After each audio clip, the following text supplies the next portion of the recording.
What up, y'all? I'm going to be going over my favorite offensive playbook to score more points, and you can really use this for all offensive playbooks. But it's going to be based off the Ole Miss offense and Lane Kiffin and how he kind of runs it in real life.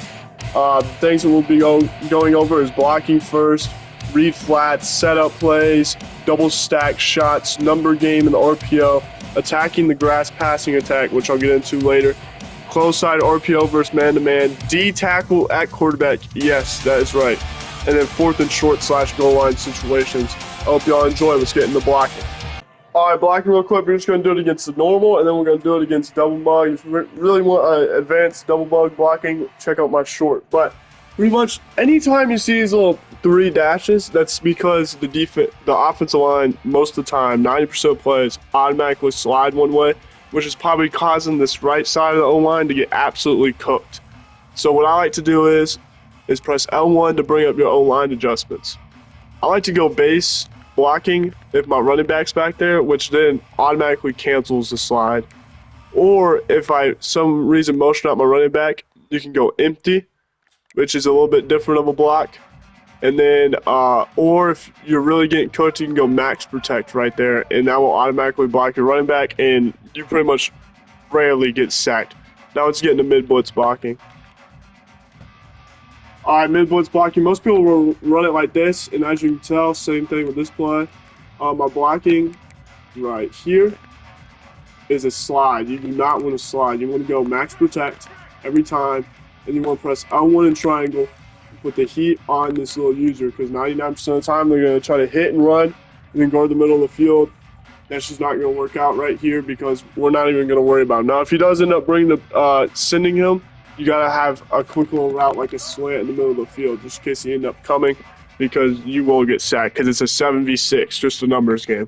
All right, but if he doesn't, we're going to hike the ball.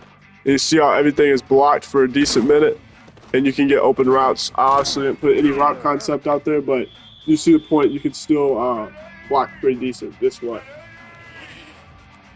All right, so read flat's one of those plays that is literally pretty OP. The thing is, I like to do it in a whole lot of different formations. I like to do it early in the game, which you'll see in the clips. Every time I go over a section, there will be clips on the section besides blocking because you'll see that every single clip. So I have a read flat in this setup. I have a read flat in almost every single setup. That one.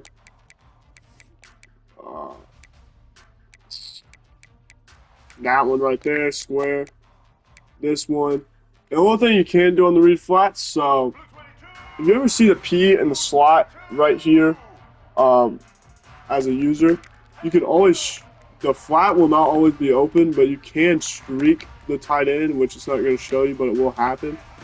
And then most of the time the user does not guard that. There's a couple clips of that. And there's also a couple clips of me turning this into almost a triple option where this dude comes. He may not be open off the beginning, and then you just hold it a little bit longer and then throw it out once that other guy crashes if the user's playing it. It's pretty cheesy, I'm not going to lie, but it's low-key the meta right now. And so, yeah, you got to run it sometimes, especially with stadium pulls. He's reading the coverage and he's getting an idea of where he wants to go with the football. That's why the ball's coming out of his hands so quickly. That's why he seems like he's in a great rhythm right now. Caught over the middle, it's Wallace. 9-yard line. Caught behind the line, it's dribbling. He's loose. Turning on the Jets. Another explosive play. Quick completion to the right. Good pick for him. I just like the effort on defense, okay? They couldn't get to the quarterback initially. All out of space. Turning it on. He's at the 10. They knew they were going to have some matchups they could take advantage of in this one, and all of a sudden, this quarterback has now over 300 yards passing in the game. Defensively, David, and the quarterback knew exactly where he wanted to go with the football, had time, spins the ball deep. Nice job by this offense, understanding what the defense is giving them and creating explosive. Got some have tie game, third quarter here, 2nd and 10. Using his feet to buy time. And to bring the energy, and I'd say they're doing that.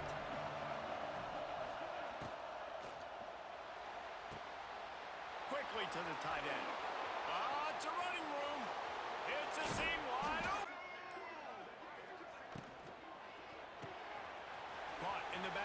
It's high. They'll get it down to the...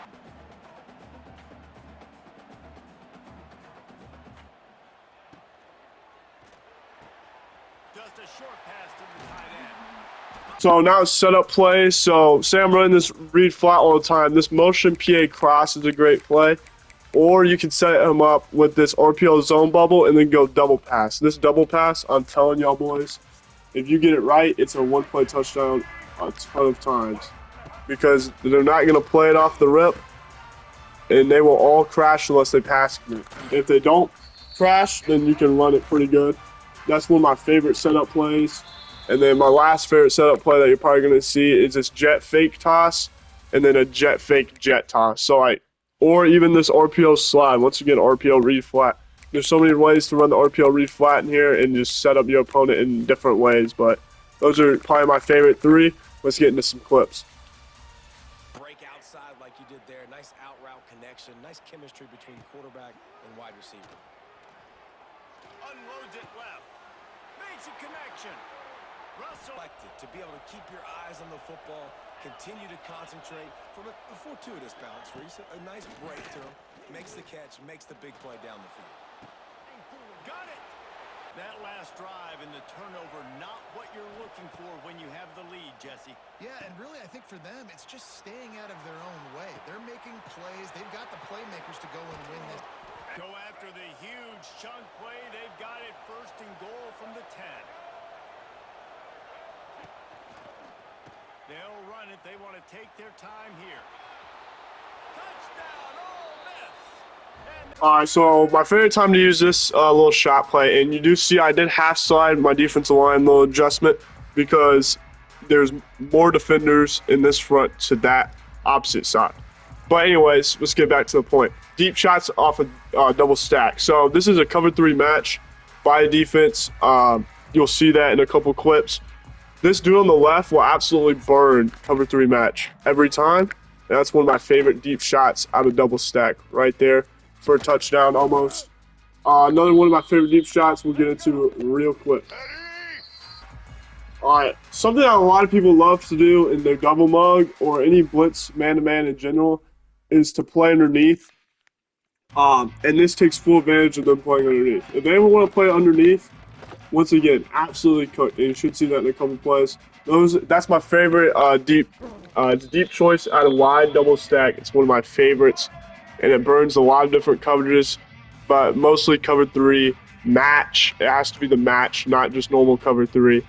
And then a aggressive blitzer that wants to press and play underneath the whole freaking game. On 4th down, they're taking to the air. Catches it past the sticks.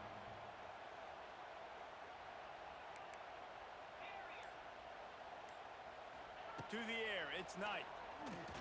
He hurls one deep down the left side. Pulls it in down the sideline.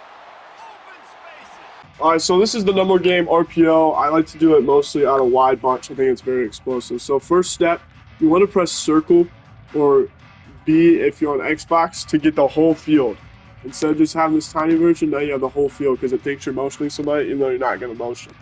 All right, and then you want to read the numbers. So on our far right, we have a 3v3, but in the box, we have a 5v6. We have 5 linemen, and they have 5 linebackers or linemen down there. So I'm going to get a run key from this, but if I see all those corners back up, then I'm going to end up hitting my wide receiver.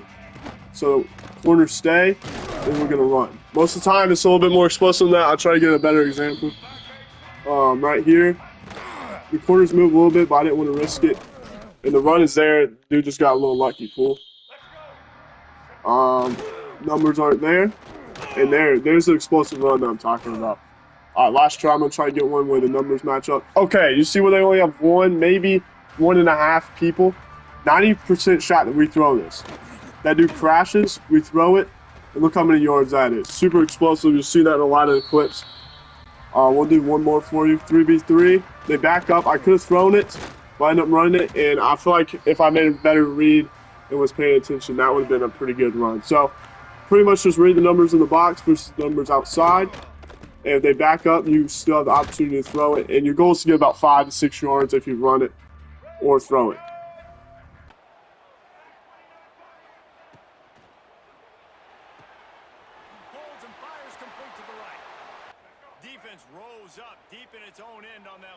play. Now a second and long coming. Quickly complete. Able to get there, but on that play, because of the pressure, it affected his accuracy, and that's why the ball falls incomplete.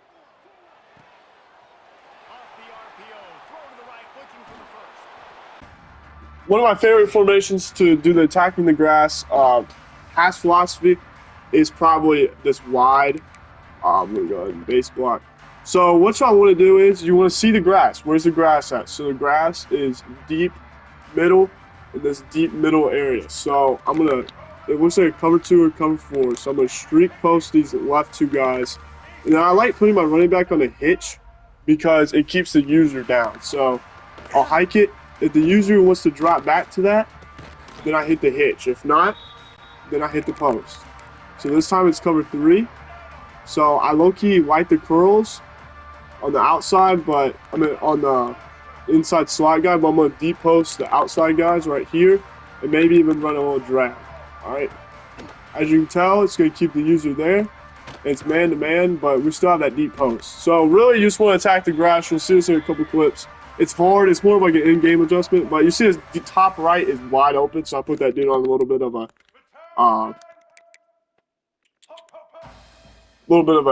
what is that route called? A freaking fade route. And it's going to attack that grass. Wonderful. And you can get some big explosives off that just by attacking the grass. You see grass, you go throw towards the grass. Put your wide receivers going towards grass. Like this guy on the left, I mean, I see grass right here. So why would I not just audible right here? And you get just a quick 5-10 yards. I mean, the thing with Ole Miss is you want to, with this playbook, is you want to make every 3rd and 4th down a manageable 3rd and 4th down where they don't know what you're doing. Make it 4th and 3, 4th and 2 opens up the whole playbook instead of having 4th and 10 sat. You want to get the ball out fast, and it ends up being pretty explosive.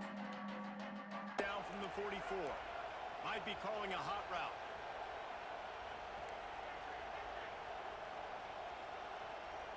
Looking to throw at Simmons. Here's a heat. And as he throws. To the air. It's Grant. Quickly complete. Oh, out of space. Defense on. 4 wide out set, 2x2 on 2nd and 5. Making side adjustments here. Back to pass, it's Simmons. Fires to the wide out. Got it in the middle, it's Wallace. One of my favorite and most explosive RPOs that I know of is this RPO alert ISO out of gun wide slot right. I like to run it against mid blitz a whole lot because, or any type of cover 0, which means they have no safety out because realistically, they're going to bring this guy down right here. And so I like to run it right here a lot because this post absolutely cooks man coverage. The reason why I don't have it on the wide side of the field, you may ask, is because that's more time to give the defender because I have to throw it farther and everything, and it just screws it up. Now, right here, see how it just absolutely cooks him every time. Very explosive. You'll see that a lot. Another read you could make is if these corners are playing back like they are right now, you could hit this little hitch by square for an easy 5 yards almost every time. Makes the grab.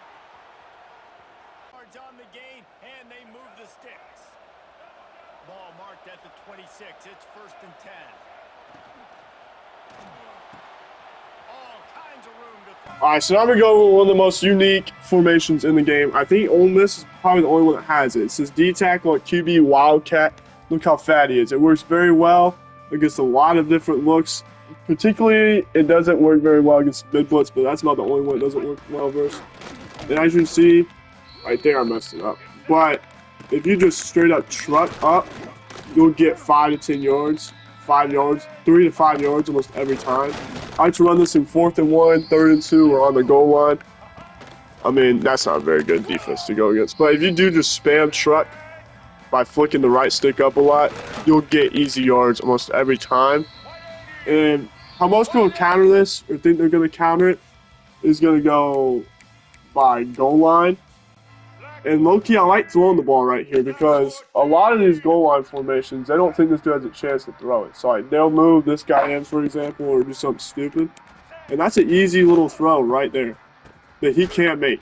You'll see that 1 or 2 times in this, and he can even make these little 5-yard, like 2-yard little drags because they're gonna run commit, and when they run commit, I mean nobody is playing these little drags right here. All right, so it didn't work very well in practice mode. You got to get the right look, but you'll see in a couple in-game clips coming up right now.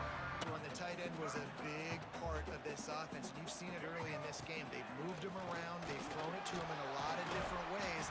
This spot, and here it is. On the snap, it's Harris. Touchdown! 4th and short and goal line, I'm a big mesh guy. But on the goal line in particular, I don't like this square route. So you want to put him on a curl and then bring him down to right there, just sitting right inside the end zone. And if they're in a little zone like most people like to do, that curl would be open a whole lot. I promise. If you're patient enough, let me get off the safety before y'all say anything. It'll be open a whole lot.